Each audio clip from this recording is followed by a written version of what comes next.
Hi, this is Fran with Stampendous, and I'm continuing my fabulous Friday fun.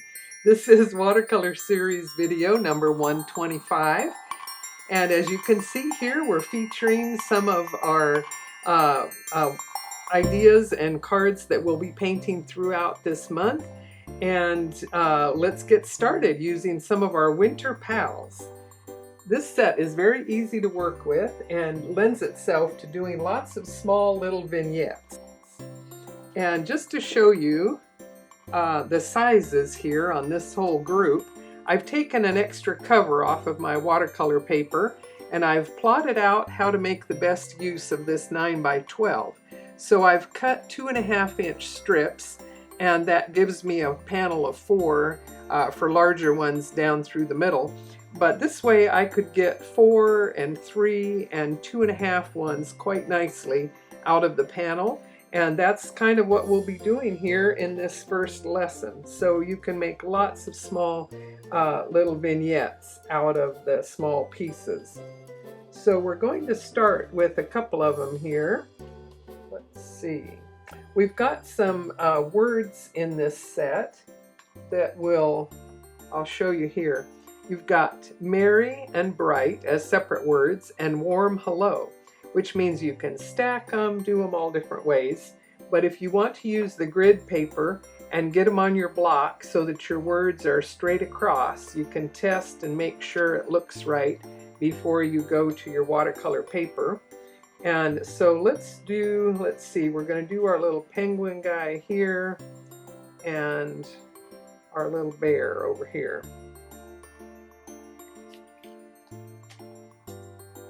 On all of these, I'm using the VersaFine Onyx Black, and the words are the most important to get them printed exactly right, so I suggest we do that first. Okay, and if we weren't happy with it, we'd turn the paper over and use the other side before we'd invested any more time. But we're going good because I tested it ahead. And now we'll stamp our little penguin. And since he cuts off down here, we're going to stamp him at the bottom edge of our paper. And the same with our little bear. I'm stamping on a larger panel. You can always trim away more of the paper later if you want the smaller vignette. Next, I'm going to do some washes in the background. And on this one, we have this nice wintry blue, and that's a combination of our inside blue, the phthalo blue that you can see here. And then I brought some of the black that I had mixed from my primaries in the top part of my palette. And I think I need to bring a little bit more of that in view here. So you can mix your primaries together, and to save time, I had pre-mixed some black. And I'm going to dip into that here so I have a nice rich black. Okay, I'm going to get some of that down here in my palette so that I've got that for my penguin. Okay, so for our wintry sky, I need mostly the phthalo blue with just a little bit of this black, just to tone it down a little bit. A little test strip. That's darker than I want. We'll get some more blue and a bit more water.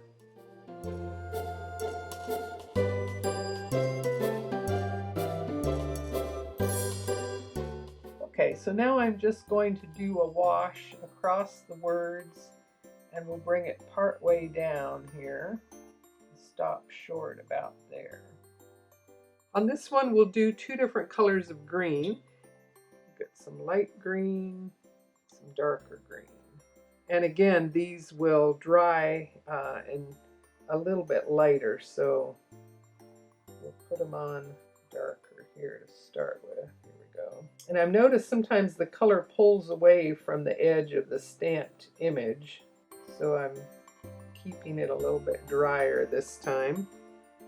And remove a bunch of that darker green, and now we'll add our lighter green. And we'll stop short of that bottom edge just for interest there. While those are drying, I'm going to stamp another little bird here from the Winter Pals set. Okay,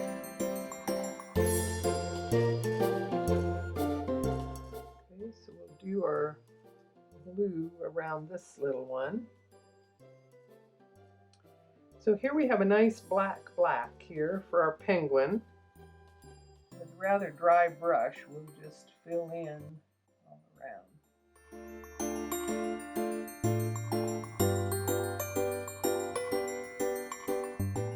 I never quite know what order I'm going to paint things in, but since we did the blacks, let's now do the browns on our little bear. So here I have the scarlet, the new gamboge, and the phthalo blue for the three primaries that will give me my browns. And you can just see swirling them around mixes it up here for brown. And if I want a more yellowish brown, I just dip into more of that. Okay, so that's a pleasant brown. If you don't like it on your test panel, keep playing with the mix until you like the look of it. We're going to paint his little paw as though he's wearing a mitten. Okay, so even though my lines didn't come down to the edge, by painting a little bit further it fills it in, or I could have used my pen to just touch it up, but his little face. Oh, we got these little ears. And while that area is still damp, I'm going to add a little bit of the rose in here for some rosy cheeks.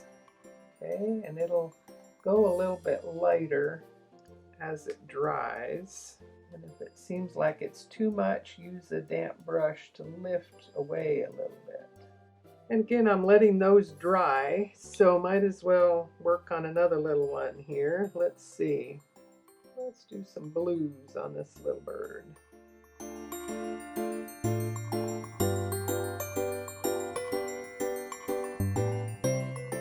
So on the little green scarf, if you'll notice, I did some of my light green first, and then I'll show you a little tip that will make it look like it's a fluffy scarf.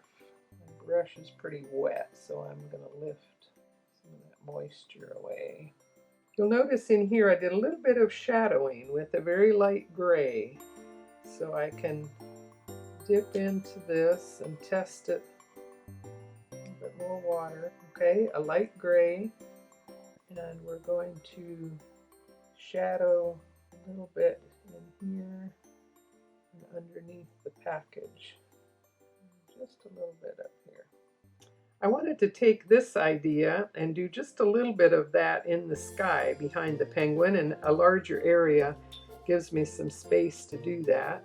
So let's see, we can get sort of a tone on tone, not too dark a color of blue.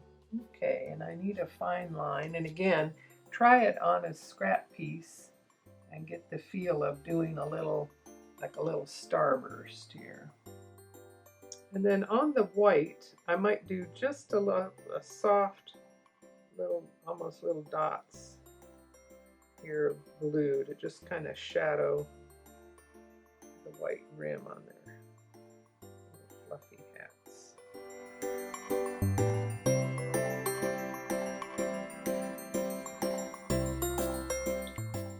For the scarf now with the darker green, I'm almost going to do little dots. I'm doing it along the lower edge here.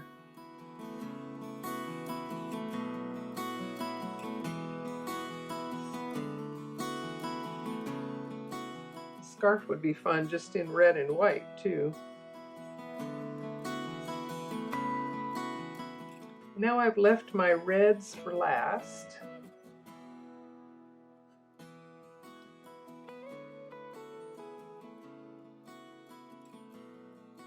And you could paint the package all red, but if you have a lot of paint and not much water, you should be able to hold a nice detailed line here with the tip of your brush. Try it out there. And let's lighten this just a little bit. And I think a little lime green scarf here.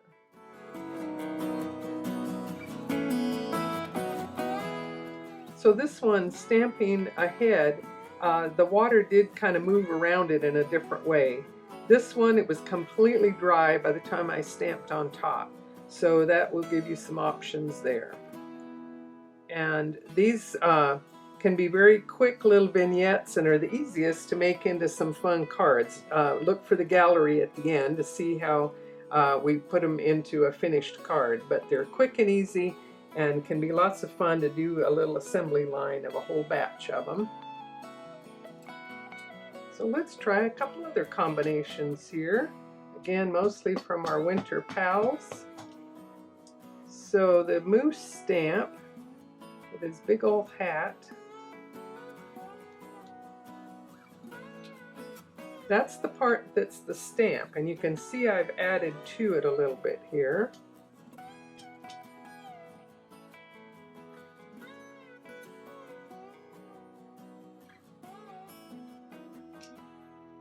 Here's our little sleepy bear.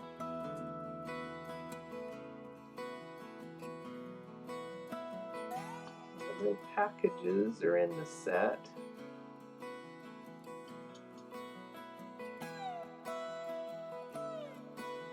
So he's having dreams of packages, and I went looking for this little message stamp, and it's actually a part of the owl set we used last month. So if you have a little message like that, you can work it in. If you don't, that's okay too.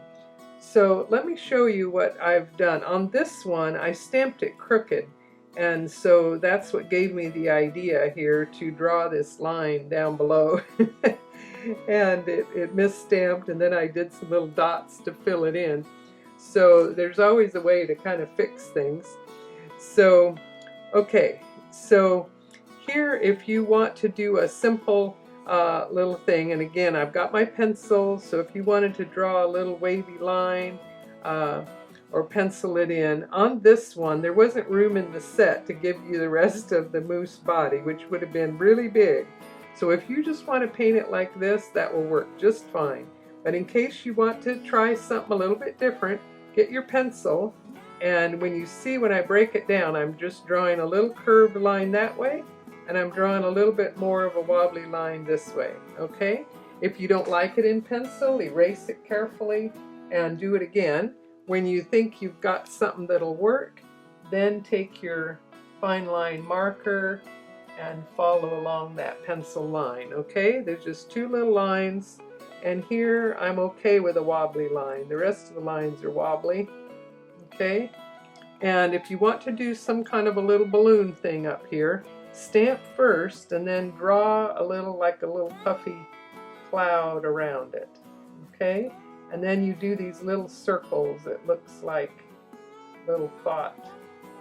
You've seen cartoons, so anything goes, okay? But if you pencil it first, and then you can draw over it here. Okay? And then once we paint on that pencil line, it won't erase. So now's the time to take your eraser, and I like this kneadable eraser because it picks up all the little bits, and I want to just softly erase there.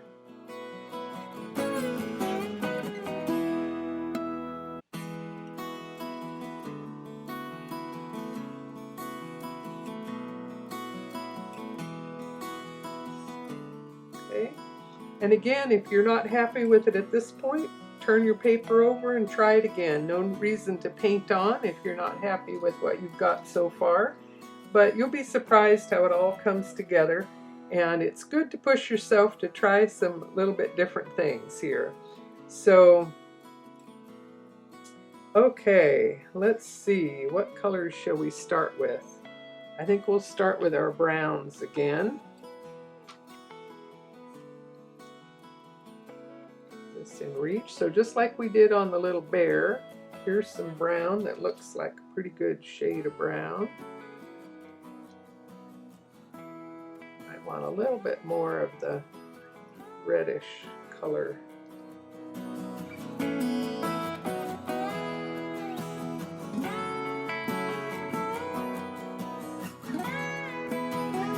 Down here I need to stop somewhere, so just do some little shape that looks interesting.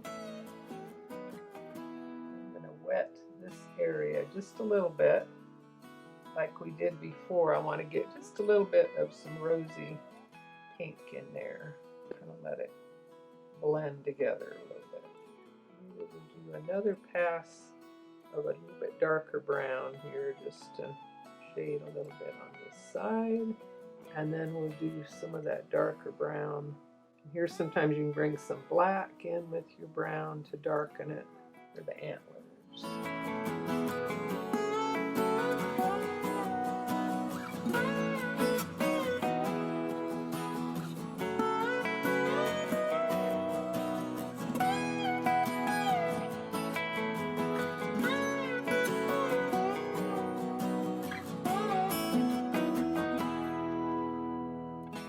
And again, you could stop right there, but I thought it was kind of fun to add one more little stripe of red in the middle of the larger white.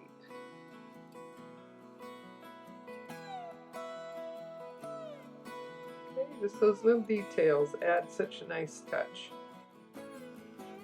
Okay, so there's our little moose with the added body. And now for our little... So on this one, if you're going to do a background, it's up to you, but I think if we do it first, then we kind of work our colors off of that. Or you could do it with no background at all and just enjoy painting the bear and the packages. But let's do a wash of blue behind. And again, I've taken the blue with just a little bit of the black to gray it down just a little bit. So now by painting around the white, that's what's going to make it pop here. And I just let it fade away a little bit down below here if I were going to put a message. You can see it's different, but just interesting little shape wherever your brush starts and stops. We can do our greens all the way across the package and come back with darker on the dots. Okay, and on our bear we could do the browns, or in this case I just did a little bit of the grays, so he looks more like a little polar bear. Maybe don't hibernate like the brown bears. This one's his little sleeping cap. You could do the whole sweater red. Let's see, I added another whole stripe, as you can see on the other one. So I think I will do it mostly red and leave a little white stripe.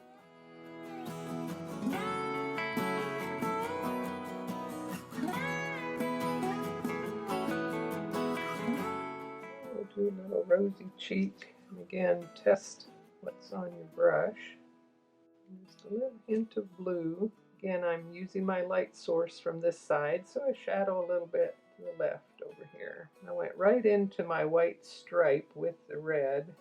We can lift a little bit of it out if it's important. So lots of quick and easy ideas. And on this one I'll show you if we want to do a little torn edge here. Let's do that again real quick. Just grab a hold of the very edge and you get that decal edge like a little miniature watercolor paper. Could have used a little bit more to hang on to. Okay, take a look at our little gallery.